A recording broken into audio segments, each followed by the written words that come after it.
데살로니가전서 5장입니다. 1절에서 20절 말씀 가지고 추수의 기쁨에 참여하는 사람들, 이런 제목으로 함께 은혜를 나누겠습니다.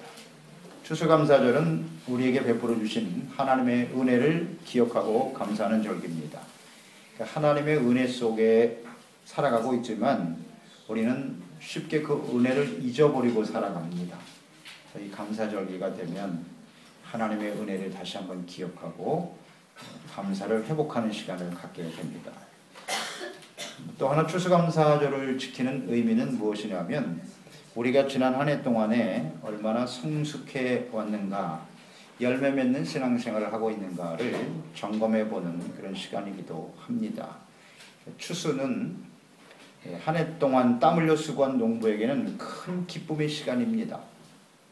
하나님께서 특히 우리의 삶을 지켜보시면서 가장 기뻐하시는 그런 시간이 또 이 추수감사절이 아닐까 생각해 봅니다. 요한복음 15장 1절로 2절에 보면 나는 참포도나무여 내 아버지는 농부라 그랬습니다. 물은 내게 붙어 있어서 열매를 맺지 아니하는 가지는 하나님께서 제어버리시지만 물은 열매를 맺는 가지는 더 열매를 맺게 하여 깨끗게 하시느니라 말씀하셨고요.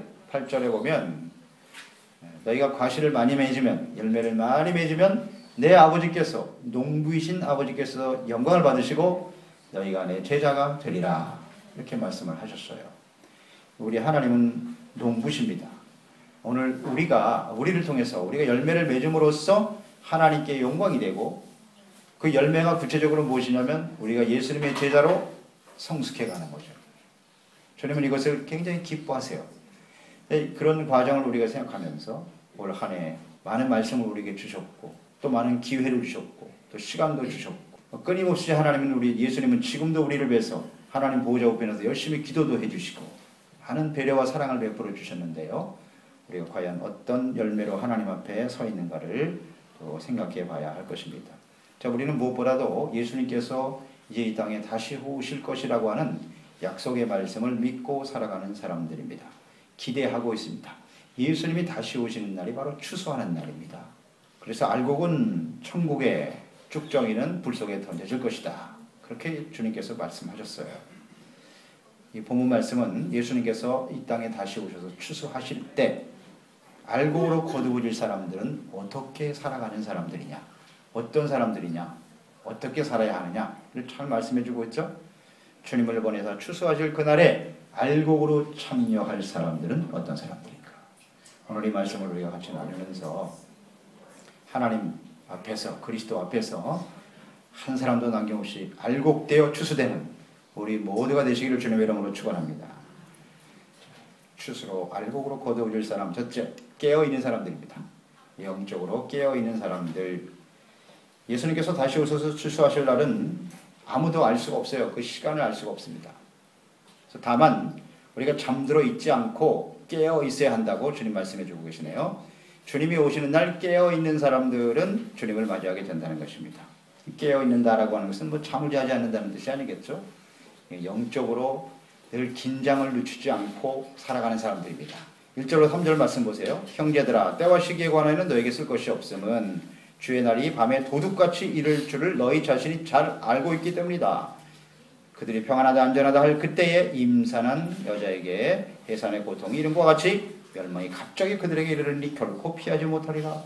그러니까 주님께서 추수하기 위해서 다시 오실 것이라고 하는 약속을 주셨는데요, 이 약속을 믿는 사람들은 항상 깨어서 기다리는 사람들이다 그랬습니다. 마치 도둑을 맞지 않도록 대비하는 태도와 같다. 도둑은 언제 우리에게 도둑질하기 위해서 오겠다고 알려주지 않습니다. 도둑은 주로 이제 밤에 많이 들어오고요, 또 집이 비어 있을 때 들어옵니다. 문단속이 허술하게 되어 있을 때 그 약점을 노려서 들어오죠. 그러니까 우리가 도둑을 맞지 않으려면 어떻게 해야 돼요? 문단속을 잘 해야 돼요. 준비를 잘 해야 됩니다. 임산부의 경우도 마찬가지죠. 아이 낳을 때가 되면 언제 산통이 시작될지 잘 몰라요. 예정일보다 일찍 나올 수도 있고 또 예정일을 넘길 수도 있어요. 언제 산통이 올지 모르기 때문에 항상 준비를 해야 되죠. 아이 옷도 준비하고 각종 그 필요한 용품들을 잘 준비해 놓고 기다려야 되는 것이고요. 출산할 날이 가까운데 뭐 장거리 여행을 한다든지 아니면 중요한 계획을 세워서 그 일을 하기 위해서 애쓴다든지 그러다가는 큰 낭패를 당하게 되죠. 잘 준비를 해야 된다 그랬어요. 그래서 평안하다 안전하다고 생각할 때 주님께서 도적같이 올 것이다 라고 말씀을 하셨네요. 그러니까 주님이 오시는 날까지 육신의 쾌락과 향락에 빠져 안일하게 삶을 살아가는 사람, 이런 사람들이 잠들어 있는 사람들입니다. 전혀 긴장하지 않는 이런 잠들어 있는 사람들은 결코 피할 수 없느니라. 주님을 맞이할 수가 없고요. 심판에 떨어질 수밖에 없다고 주님 말씀하시네요. 그래서 우리는 영적으로 항상 깨어서 준비되어 있는 사람이 되어야 합니다. 그래서 주님께서 그 시간을 알려주시지 않은 거예요. 주님이 가르쳐 주시지 않은 이유는 긴장하고 깨어 있으라는 겁니다. 그게 주님의 뜻이죠. 오늘날 조국교회, 우리 한국교회가 1200만 성도라고 그랬는데 점점 줄어서 요즘 통계 보니까 한 800만 정도 된다 그래요. 점점 줄어들고 있어요. 왜 이렇게 됐냐 이거죠. 한국교회 침체 원인 한마디로 요약을 해보면 그런 거네요. 하나님의 자리에 재물이 차지하고 있기 때문이다. 그렇게 요약을 했어요. 정확한 지적인 것 같습니다. 잘 믿는 것과 성공의 기준을 돈과 세상의 명예와 지위로 평가하는 거예요. 세상에서 힘 있는 사람이 잘 믿는 사람이다. 그 사람이 복 있는 사람이다. 계속 가르칩니다. 이렇게. 그래서 교회가 부유해지고 권력화, 세속화되면서 복음의 본질에서 벗어나고요. 그리스도의 정체성을 잃어버렸어요. 그리고 예수님의 재림, 휴거, 다시 오실 예수님에 대해서 하나님의 나라를 소망하는 것이 아니라 어떻게 하면 이 땅에서 더 많은 부를 얻고 영광을 누리며 살아가야 하느냐. 불신자들과 전혀 다르지 않는 그런 삶의 목적을 가지고 가치 기준을 가지고 살아가고 있죠. 그러니까 이 세속적인 모습에 깊이 빠져 잠들어 있다는 거죠. 이런 것이 오늘날 우리 조국교회, 우리 한국 교회뿐만 아니죠. 세계사 속에 교회의 부흥이 사라지고 타락의 길을 걸어가는 모든 교회의 모습이기도 합니다. 우리도 그 길을 따라가고 있을 뿐이죠. 자, 우리는 주님이 오실 날이 가까울수록 더욱 긴장을 늦추어서는 안 되는 것입니다. 깨어 있어야 한다는 것인데요. 긴장을 늦추는 순간 악한 원수 마귀의 공격을 받게 돼요. 포로가 되고 말아요. 노예가 되고 마는 거예요. 육체의 욕망에 사로잡혀서 죄 가운데 빠지게 되는 거죠. 그래서 결국 사망에 이르게 되는 거예요. 야고보서 1장 15절 욕심이 잉태한 즉 죄를 낳고 죄가 장성한 즉 사망에 이르느니라. 사탄이 하는 일은 욕심에서부터 시작되는 거예요. 정욕에 사로잡혀요. 하나님보다 자기의 욕망이 더 중요한 거죠. 그러니까 욕심을 충족시키기 위해서 살다가 결국 끊임없이 죄를 양산하다가 사망에 처하는 거죠. 이게 사탄이 하는 일입니다. 그래서 이것을 우리는 긴장을 늦추지 않도록 해야 돼요. 틈을 주지 말아야 된다는 뜻입니다. 베드로전서 5장 8절로 9절 말씀에 근신하라 깨어라 너희 대적 마귀가 우는 사자같이 두루다니며 삼킬 자를 찾고 있다. 너희는 믿음을 굳건하게 하여 그를 대적하라 그랬습니다. 악한 원수 마귀는 우는 사자와 같이 덤벼들고 있어요. 그러니까 삼킬 자가 누구냐? 잠들어 있는 사람입니다. 세속화되어져 가고 있는 사람들입니다. 세상의 욕심에 깊이 빠져서 잠들어 가고 있는 사람들, 예수 그리스도가 다시 오실 것이라고 하는 약속의 말씀에 대한 이런 분명한 확신이 없는 거죠. 그래서 세속화되어서 세상에 깊이 빠져 있는 사람들, 그들이 마귀의 표적이 되는 겁니다. 그렇기 때문에 우리는 긴장을 늦추지 말고 항상 깨어있는 사람이 되어야 하겠습니다. 자, 이 깨어있다라고 하는 것은 좀 더 구체적으로 나가서 두 번째는 빛의 아들답게 살아가는 거예요. 이것이 필요해요. 깨어있다라고 하는 것은 긴장을 늦추지 말라라고 하는 어떤 생각, 의식, 마음의 상태라고 한다면 이 두 번째 빛의 아들답게 살아간다라고 하는 구체적인 실천이죠. 4절로 5절 보세요. 형제들아 너희는 어둠에 있지 아니하며 그날이 도둑같이 너에게 임하지 않는다. 너희는 다 빛의 아들이요 낮의 아들이라. 우리가 밤이나 어둠에 속하지 아니하나니 그랬습니다. 빛의 아들들이다. 정체성을 좀 분명히 하고 그 빛의 아들답게 살아가라는 겁니다. 그래서 밤과 낮이 존재하듯이 사람도 낮에 속한 사람이 있고 밤에 속한 사람이 있습니다. 예수 그리스도를 믿고 말씀과 성령으로 거듭난 참된 그리스도인들은 다 낮에 속한 빛의 아들들이죠. 그러나 밤에 속한 사람들은 욕망과 교만의 죄악과 영원한 사망에 속한 사람들이죠. 이 사람들은 하나님이 없어요. 그 마음속에 예수 그리스도가 없습니다. 복음의 말씀이 전혀 있지 않습니다. 그러니까 빛으로 오신 그리스도를 거부하죠. 여전히 죄악의 어둠 속에서 살아가는 사람들이라고 볼 수 있습니다. 그러니까 그리스도인들이 낮에 속한 빛의 아들이 될 수 있는 이유는 빛이신 하나님의 아들 예수 그리스도를 모시고 살기 때문입니다. 그리스도에 속한 사람이 되었다. 빛에 속한 사람이라 그랬으니까요. 그러니까 예수님을 구주로 믿고 의롭다함을 얻게 되었으며 하나님의 말씀, 빛은 곧 하나님의 말씀이죠. 하나님의 진리의 말씀을 빛으로 삼고 소망으로 삼고 그 말씀을 쫓아 살아가는 사람들이라고 할 수 있겠습니다. 그래서 빛의 자녀들이라고 하면 이미 빛과 어둠은 근본적으로 이제 바뀐 거예요. 변하죠. 우리가 어둠 속에 있다가 빛으로 나왔어요. 근데 빛으로 나오니까 이제 빛 가운데는 모든 어둠 속에 가려져 있던 죄악들이 다 드러나기 때문에 그 죄를 깨닫게 되죠. 내가 이거 잘못 살았구나. 그래서 죄를 회개하고 돌이키게 되고 다시는 그 죄악 속에 자신의 삶을 방임하거나 그 죄악을 즐기면서 살아갈 수는 없다는 거죠. 근본적인 삶의 변화가 일어나게 되는 거예요. 그래서 빛된 삶을 살게 된다. 이 빛의 아들로 살아가는 구체적인 삶은 어떤 것이냐? 에베소서 5장 8절로 9절에 말씀합니다. 너희가 전에는 어둠이더니 이제는 주 안에서 빛이다.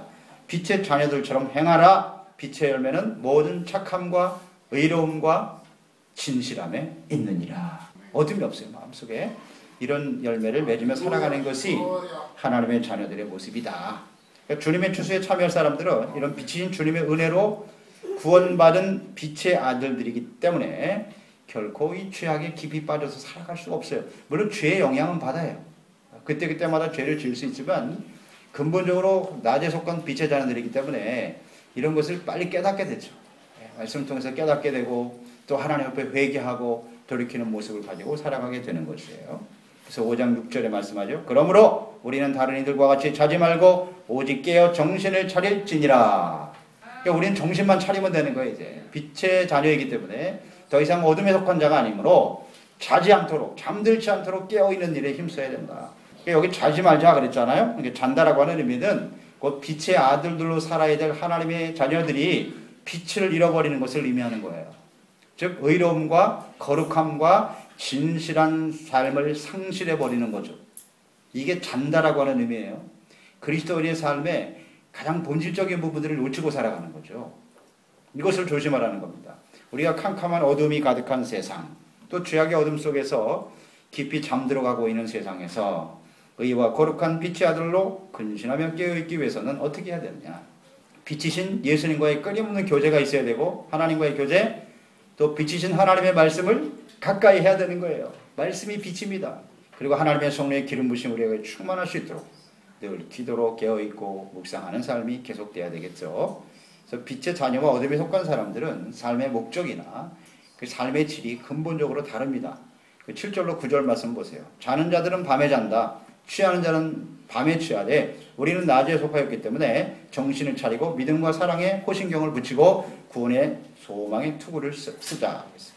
하나님이 우리를 세우심은 우리를 노하심에 이르게 하심이 아니요 오직 우리 주 예수 그리스도로 말미암아 구원을 받게 하려 하심이니라 그랬습니다. 밤에 속한 사람들은 술 취하는 사람들이죠. 세상 쾌락에 빠져 살아가는 사람들을 보여주는 거죠. 대낮부터 술 마시는 사람은 그렇게 많지 않습니다. 아주 심각한 알코올 중독에 빠진 사람 아닌다면 대부분 밤에 컴컴한 조명 밑에서 술을 마시고 또 부정하고 더러운 죄를 짓기도 하죠. 어둠 속에서 이루어지는 일이에요. 그러니까 어둠과 죄악이 세상에는 가득합니다.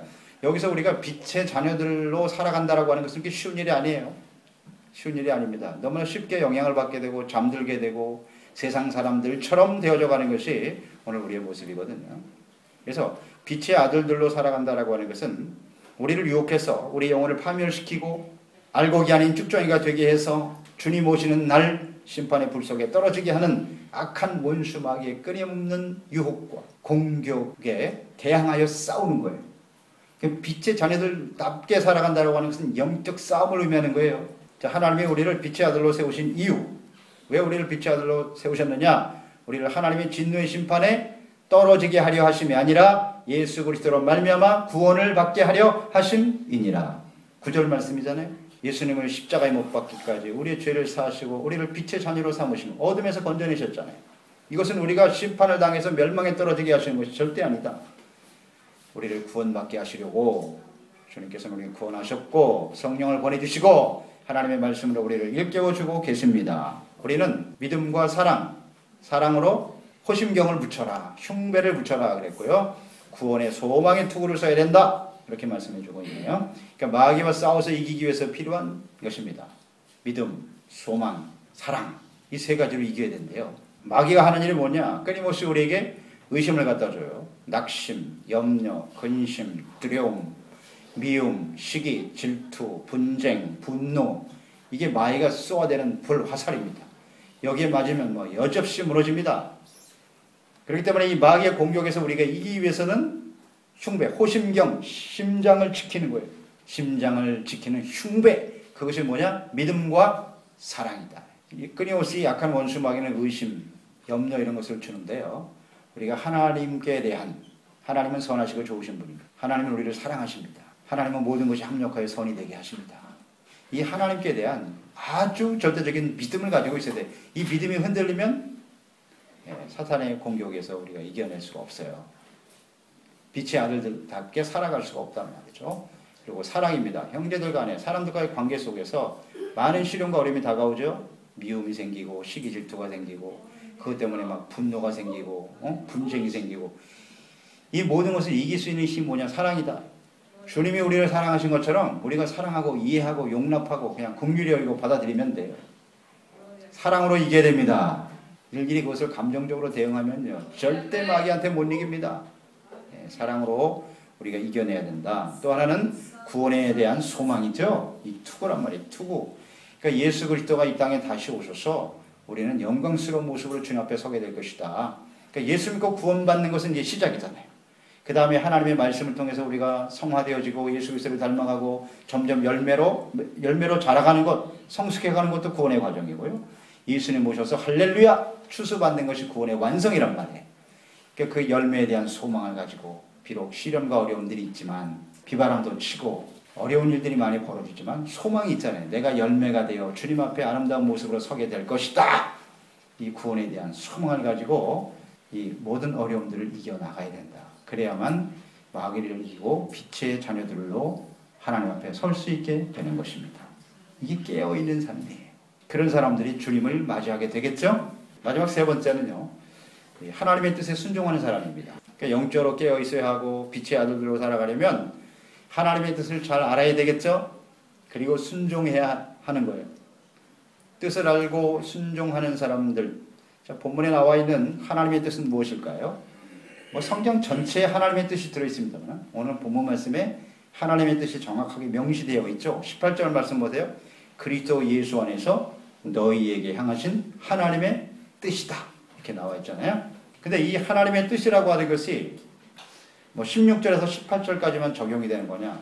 좀 넓게 볼 필요가 있어요. 그래서 제가 묵상하기는 12절부터 22절까지 전체 내용들을 포함하고 있다고 볼 수 있어요. 12절에서 22절까지의 내용이 하나님의 뜻이다. 그 말씀 가운데 중요한 명령이 있습니다. 명령형 동사들이 나오는데요. 이것이 바로 하나님의 뜻이에요. 명령이니까 우리는 무조건 순종해야 돼요. 그러니까 하나님의 뜻이죠. 율법을 하나님께서 우리에게 주셨잖아요. 율법은 대부분 명령이죠. 만다미엔또 명령입니다. 그 명령에는 하나님의 뜻이 들어있어요. 하라는 명령과 하지 말라는 명령이에요. 그럼 거기에 대해서 우리가 이의를 제기할 수 없어요. 주님의 명령이기 때문에 우리가 해야 할 일은 무조건 순종. 이게 하나님의 뜻이죠. 그러니까 하나님의 뜻에 대한 우리의 태도는 순종입니다. 그래서 여기 보면 명령을 한번 찾아보세요. 자, 12절로 13절 말씀 보시겠습니까?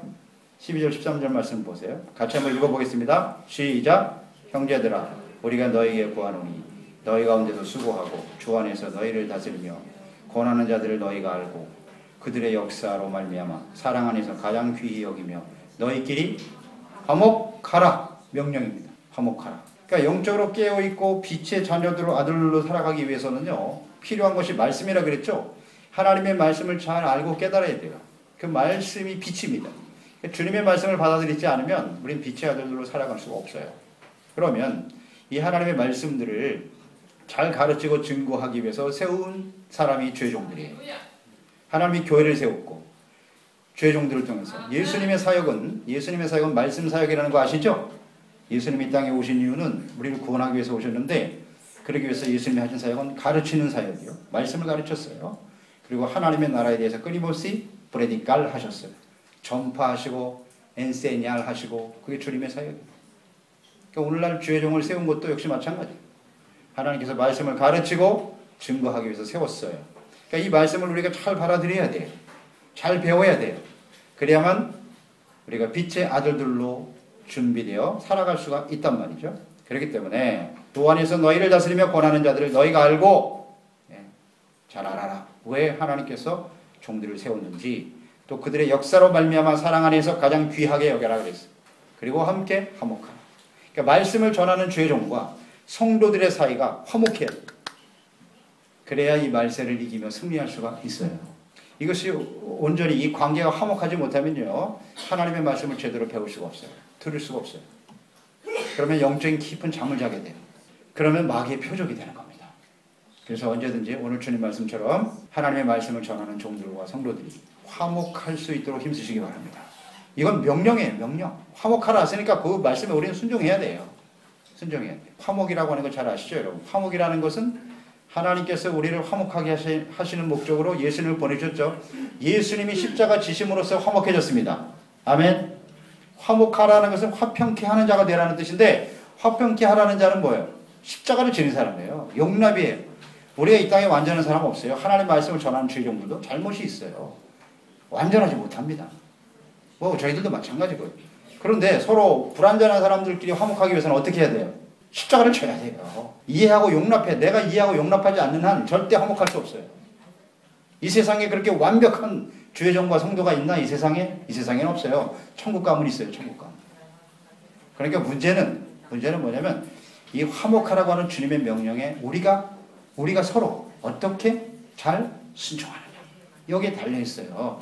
이것을 우리가 온전히 이루지 못하기 때문에 하나님의 말씀으로 바르게 양육되지 못하고 마귀의 표적이 된다는 거예요. 조심하세요. 두 번째는 형제와 지체들을 잘 섬겨야 된다는 겁니다. 섬기라. 자, 14절 15절 말씀 같이 읽어보겠습니다. 시작. 또 형제들아 너희를 권면하노니 게으른 자들을 권계하며 마음이 약한 자들을 격려하고 힘이 없는 자들을 붙들어주며 모든 사람들에게 오래 참으라. 삼가 누가 누구에게든지 악으로 악을 갚지 말게 하고 서로 대하든지 모든 사람들이 대하든지 항상 선을 따르라. 이것도 명령이잖아요. 그러니까 선을 따라야 돼요. 그러니까 하나님의 뜻에 순종하는 삶, 이것은요 어디서 이루어지는 거냐면 교회 안에서 이루어지는 거예요. 교회 생활이 대단히 중요한 거예요. 그래서 교회 생활은 먼저 주의 종과 성도의 관계고, 더 나아가서 이제 오늘 이 본문 말씀에는 형제들, 같은 지체들 간에 우리가 교회 생활하면서 어떤 태도를 가져야 되느냐, 여기 나와 있잖아요. 교회 안에는 힘이 없는 사람도 있고 믿음이 연약한 사람도 있고 때로는 게으른 사람들도 있고 이런 다양한 사람들이 있단 말이죠. 이제 그 형제들을 대할 때 그들을 어떻게 섬길 것이냐, 그 섬김에 대한 구체적인 말씀들이 나와 있죠. 그러니까 게으른 자들에 대해서 그런 사람들은 어떻게 하라 그랬어요? 권계하라 그랬죠. 이 권계한다라고 하는 말은 아모네스타르 그랬어요. 아모네스타이스. 그러니까 아모네스타르는 훈계하는 겁니다. 훈계. 당신 이렇게 하면 안 돼. 훈계. 더 나아가서 충고를 해줘야 된다. 또 힘이 없는 사람은 격려해주고 연약한 믿음을 가진 사람들을 어떻게 하라? 붙들어주라. 또 이 동사가 중요하네요. 붙들어준다. sostengáis a los débiles. sostener이라는 하는 이 단어는 받쳐준다는 뜻도 있고, 그러니까 어떤 일이 참 괴로워요. 힘들고 괴로운데 그 괴로움 속에서도 그걸 계속 해나가는 거예요. sostener. 지탱한다. 이런 의미도 있고요. 또 이 sostener은 계속되는 거예요. continuamente. 계속하는 거예요. 그게 바로 sostener이에요.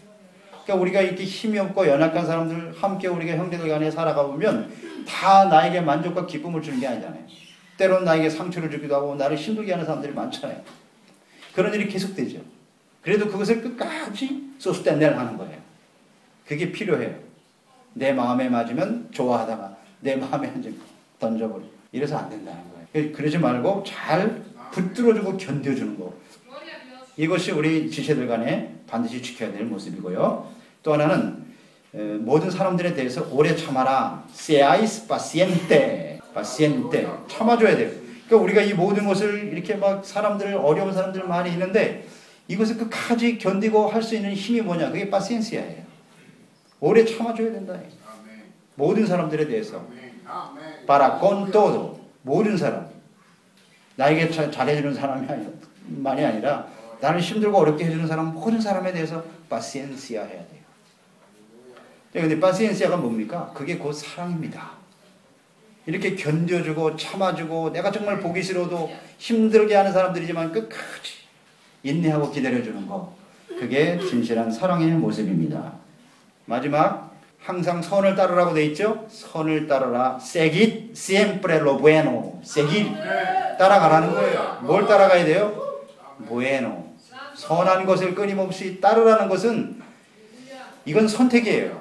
그러니까 내가 어떤 상황에서 어떤 일이 벌어졌을 때 선을 선택할 수도 있고 악을 선택할 수도 있어요. 내가 뭘 따라가느냐 하는 문제거든요. 근데 이게 명령이라는 걸 우리는 생각해야 돼요. 선을 따라라. 선이 뭐냐? 어떻게 하는 것이 선이냐? 미가서 6장 8절, 이것은 항상 마음속에 새겨놓으세요.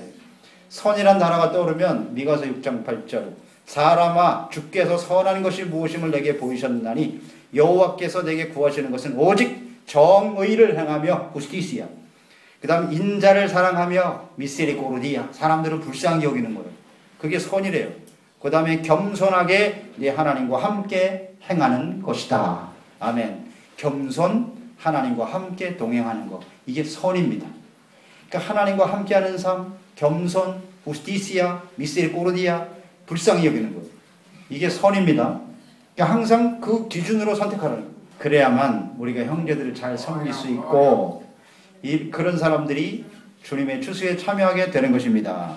세 번째, 항상 기뻐하라. 명령이죠. 그러니까 우리의 삶에는 항상 기뻐하는 일만 있는 건 아니죠. 여러 가지 시련과 어려움들이 다가오기도 하고요. 근데 이런 어려움, 그러니까 평상시에 우리가 기뻐할 수 있다고 하면 이 기뻐하는 것도 쉽지도 않아요. 우리에게 좋은 일이 일어날 때 기뻐하겠죠. 내가 원하는 일이 이루어질 때 기뻐하겠죠. 그러나 모든 세상, 우리가 인생 살아봐서 알지만 내가 원하는 대로 움직이는 게 아니에요. 모든 사람들이 내가 원하는 대로 움직여지지 않아요. 그런 일들이 수없이 벌어질 때 시련과 어려움이 다가오죠. 내 뜻대로 되지 않을 때 기뻐할 수 있어야 되죠. 근데 우리가 이렇게 기뻐할 수 있는 동기, 원인은 뭐냐면 모든 상황 속에서 합력하여 선을 이룰 것이다 라고 하는 하나님의 뜻을 믿어야 돼요. 그래야 우리는 기뻐할 수가 있어요. 또한 더 나아가서 우리가 이런 기뻐하라는 것을 실천하기 위해서 항상 기뻐할 수 있는 것은 우리의 힘으로 됩니까? 안 됩니까? 잘 안 돼요. 기쁨은 성령의 열매예요. 성령님께서 우리 가운데 역사하셔야 기뻐할 수 있어요. 두 가지거든요. 하나님께 대한 절대적인 신뢰와 믿음을 가져야 되고 성령이 우리 가운데 역사하시도록 해야 한다. 그래서 베드로전서 1장 6절로 7절에 보면 그러므로 너희가 이제 여러 가지 시험으로 말미암아 잠깐 근심하게 되지 않을 수 없으나 오히려 크게 기뻐하는도다. 너희의 믿음의 확실함은 불로 연단하여도 없어질 금보다 더 귀하고 예수 그리스도께서 나타나실 때에 칭찬과 영광과 존귀를 얻게 하려 하심이니라. 아멘입니다. 시련이 다가와도 우리는 추수를 기다리고 있잖아요. 예수님이 다시 오시는 날 내가 이런 시련과 어려움을 통해서 온전하게 되고 흠이 없는 모습으로 성숙한 열매를 맺게 하심으로써 그래서 하나님께서 우리를 온전케 하신다. 그 주님 오실 때 할렐루야 열매 맺게 하실 것이다 하는 것을 바라보고 그것을 확신하면서 기뻐하는 사람이 되어야 하는 것이죠. 네 번째는 쉬지 말고 기도하라. 명령입니다. 이것을 우리가 잘 순종해야 돼요. 기도는 우리가 하나님을 믿고 의지하는 겸손한 태도. 겸손은 하나님을 의지하는 태도예요. 그것 곧 겸손이거든요. 그러니까 자신의 한계를 인정하는 거죠. 내 힘으로는 안 됩니다. 내 능력으로만 되는 게 아닙니다. 이것을 인정하기 때문에 하나님께 기도할 수밖에 없어요. 그러니까 모든 것이 내 능력으로 되는 것이 아니고 하나님의 능력과 은혜로 되는 것임을 인정하는 일, 그게 기도입니다. 그러니까 전능하신 하나님의 능력을 힘입어 살아갈 수 있는 가장 위대한 선물을 우리에게 주셨어요. 그게 바로 기도입니다. 그러니까 기도를 통해서 우리는 주님과 교제하게 되고 또 기도를 통해서 하나님의 성령이 우리 가운데 역사하시고 또 하나님의 말씀을 붙들게 되는 것이고 그 말씀 속에 자신의 연약함을 발견하게 되고 그래서 하나님께서 주시는 능력으로 삶을 살아가게 되지요. 그래서 우리 기도를 통해서 하나님의 뜻을 잘 알게 된단 말이에요. 그렇기 때문에 쉬지 말고 기도해야 돼요. 기도하지 않고는 빛의 아들들답게 살아갈 수 없고요. 아름다운 열매로 이렇게 성장해 갈 수가 없어요. 반드시 순종해야 되죠. 그 다음 다섯 번째는 범사에 감사하라. 역시 이것도 명령이죠. 그러니까 하나님의 은혜로 구원받았고 또 은혜로 살아가는 그리스도인들은 당연히 모든 일에 감사해야 되죠. 그러니까 하나님의 은혜를 우리가 생각할 때 이렇게 감사해야 되는 건 마땅한 일인데 왜 우리가 감사하지 못할까? 그 이유는 무엇인가? 이런 것 같아요. 하나님의 은혜를 잊어버리고 살아가기 때문이다. 은혜. 그러니까 하나님의 은혜가 아닌 내 힘과 내 능력으로 내 노력으로 이런 결과가 나타났다고 생각하기 때문에 그래서 감사할 줄을 몰라요. 그러니까 이것은 다른 말로 하면 교만하죠. 그러니까 감사할 수 있다라고 하는 것은 일단 그 바탕이 뭐냐면 그 뿌리가 겸손해 있어요. 겸손해야 하나님의 은혜로 나타나고 그것이 은혜로 된 것임을 인정하게 되고 그 다음에 감사로 나타난다는 거 우리가 여러분 잘 아실 겁니다. 그래서 감사가 사라졌다는 얘기는 내 지금 마음의 삶의 뿌리가 겸손이 아니라 교만이라는 겁니다. 교만은 다른 말로 하면 자기중심입니다. 자기중심 교만으로 자리 잡고 있기 때문에 욕심으로 마음이 어두워져 있기 때문에 감사하지 못하는 거예요. 그래서 우리에게 베풀어 주신 주님의 은혜가 너무나 많지만 작은 일에서부터 아주 작은 것부터 이것이 하나님의 은혜로 된 것임을 날마다 고백하고 또 시인할 수 있는 그런 저희들이 되었으면 좋겠어요. 그러니까 작은 것에 감사하면 모든 일이 더 감사가 커져요. 이렇게 감사할 것이 계속 많아지죠. 그런데 우리는 어떤 큰 놀라운 역사만 일어나야 나아가 감사할 수 있다고 생각하기 때문에 아주 지극히 작은 것에 대한 감사를 드릴 수가 없게 되는 거죠. 그래서 그러면서 점점 감사가 사라지는 거예요. 그래서 우리는 아주 작은 것부터 감사할 수 있는 저희들이 되었으면 좋겠습니다. 그러면 하나님의 은혜가 점점 더 커져요. 감사가 넘치게 되는 거예요. 아주 간단한 진리죠. 그래서 이 감사가 항상 우리 가운데 넘쳐날 수 있도록 주님의 명령이니까요. 순종하는 저희들이 되었으면 좋겠습니다. 마지막으로 하나님의 뜻을 잘 순종하기 위해서는 19절 22절 같이 한번 읽어보겠습니다. 시작. 성령을 소멸하지 말며 예언을 멸시하지 말며 범사에 헤아려 좋은 것을 취하고 악은 어떤 모양이라도 버려라. 이것도 명령이죠. 버려라. 자, 우리가 이렇게 하나님의 뜻을 잘 순종하기 위해서는 19절 성령을 소멸하지 말라. No apagueis al espíritu. 그러니까 소멸하지 말라라고 하는 것은 불을 끄는 거죠. 그러니까 성령은 불로 나타났단 말이에요. 그러니까 빛의 아들들로 살아가라고 그랬잖아요. 그러니까 이 빛이 계속 비춰지게 하시는 분이 누구냐? 성령이세요. 그러니까 성령이 우리 가운데 역사하지 않으면 아빠가 되는 거예요. 꺼져버려요. 불이 꺼져버려요. 그러니까 성령을 소멸하지 않도록 하라는 거예요. 성령님께서 계속 우리 가운데 임하셔서 우리가 의와 거룩함과 진실함의 빛을 발하며 살아갈 수 있도록 하라. 아멘. 그러니까 성령에 대해서 전혀 인식이 없는 사람은요, 빛의 아들들로 살아갈 수가 없어요. 그러니까 소멸하지 말라 그랬으니까 소멸될 수 있다는 얘기죠.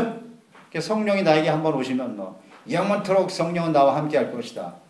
물론 그렇죠. 우리를 버리시지 않습니다. 그러나 그 불이 성령이 우리 가운데 끊임없이 성령도 인격이세요. 우리 가운데 항상 임하여 계실 수 있도록 힘써야 되겠죠. 예, 그래서 기도가 필요한 것이고 성령 말씀 안에서 성령과 교제하는 것이 필요한 거예요. 또 예언의 말씀을 멸시하지 말라. 예언 하나님의 말씀이죠. 말씀이 예언이고 지금 이 본문 말씀에 나타나는 이 예언의 말씀은 지금 예수님께서 다시 오신다는 거죠. 지금 데살로니가전서 4장에서도 보았잖아요. 예수님이 다시 재림하신다. 오늘 본문의 내용도 역시 마찬가지 예수님이 다시 오실 것이다. 여기에 대해서 가르쳐주고 있거든요. 그러니까 이 예언은 어떤 예언이냐? 예수님이 다시 오신다는 거예요. 그러니까 예수님이 다시 올 것이라는 예언의 말씀을 멸시하지 말라는 거예요. 무시하거나 가치 없다고 생각하는 거죠. 이렇게 생각한단 말이에요. 그러니까 이런 생각을 가지고 있는 한 우리가 예수님의 재림을 준비하는 삶은 불가능하겠죠. 반드시 주님은 오십니다. 그러니까 우리가 지금 요즘 돌아가는 상황들을 잘 보세요. 예수님 오실 날이 아주 가깝다고. 그러니까 요즘 가자 지구에 또 아주 시끄럽더라고요. 이스라엘하고. 그건 다 예고편이에요. 반드시 붙죠. 붙을 수밖에 없어요. 그 가자 지구 쪽에는 아랍 사람들이 몰려있고, 예, 그쪽으로 다 힘을 실어줄 거고. 네가 잘못했다 그러잖아요. 그리고 또 이스라엘 쪽에는 미국과 서구. 얘들이 로켓 그만 쏴. 서로 접근하는 방법이 틀려요. 반드시 붙게 돼 있어요. 언젠가 붙겠죠. 그렇게 붙게 되면 전체 전쟁으로 퍼지게 돼 있어요. 지금 균형이 그렇게 돼 있다고요. 세력이. 그래서 이런 상황을 보면 야, 이거 주님 오실 날이 아주 가깝다. 이제 모든 것이 다 준비되어 있다고 볼 수가 있어요. 좀 잘 긴장하고 이게 준비를 해야 되겠구나. 그런 생각을 해야 되겠죠. 그 다음에 중요한 것이 우리가 취할 것이 있고 버려야 될 것이 있다. 예, 우리가 취할 것은 좋은 것이 바로 선한 것이죠. lo bueno. 아까 우리가 전에 본 말씀 묵상한 선에 대한 거, justicia, 그 다음에 겸손, 사람들을 불쌍히 여기고 화목하고 하나 되고, 이것은 우리가 끊임없이 취해야 될 것들이고요. 버려야 될 것은 그 반대되는 악이죠. 어떤 모양이 있어도 그건 다 버려라. 가차없이 버려야 돼요. 우리에게 그것이 때로는 유익이 될 수도 있고, 그 악한 모양이 때로는 우리에게 잠시간의 쾌락을 줄 수도 있고, 그렇지만 그런 거 받아들이지 말고 버려라. 과감하게 버릴 수 있어야 우리가 하나님의 뜻을 행하는 지혜로운 성도가 될 수 있습니다. 하나님의 뜻을 순종하는 것이 왜 중요합니까? 요한일서 2장 17절 이 세상도 그 정욕도 지나가되 오직 하나님의 뜻을 행하는 자는 영원히 거하느니라. para siempre, permanece. 아멘. 그래요. 하나님의 뜻을 행해야 영원히 거하는 거예요. 예수님 오시는 날 추수될 사람들은 어떤 사람들이에요? 천국에서 영원히 주와 함께 있을 사람들. 그런 사람들은 하나님의 뜻을 행하는 사람들입니다. 그래서 우리는 이 영적으로 항상 깨어 있어야 되겠습니다. 빛의 아들답게 살아가야 되겠습니다. 하나님의 명령과 뜻을 잘 알고 순종함으로써 주님 오시는 날 주님과 함께 영원한 하나님의 나라에 들어갈 수 있는 알곡 성도들 되시기를 주님의 이름으로 축원합니다. 데살로니가전서 5장입니다. 1절에서 20절 말씀 가지고 추수의 기쁨에 참여하는 사람들 이런 제목으로 함께 은혜를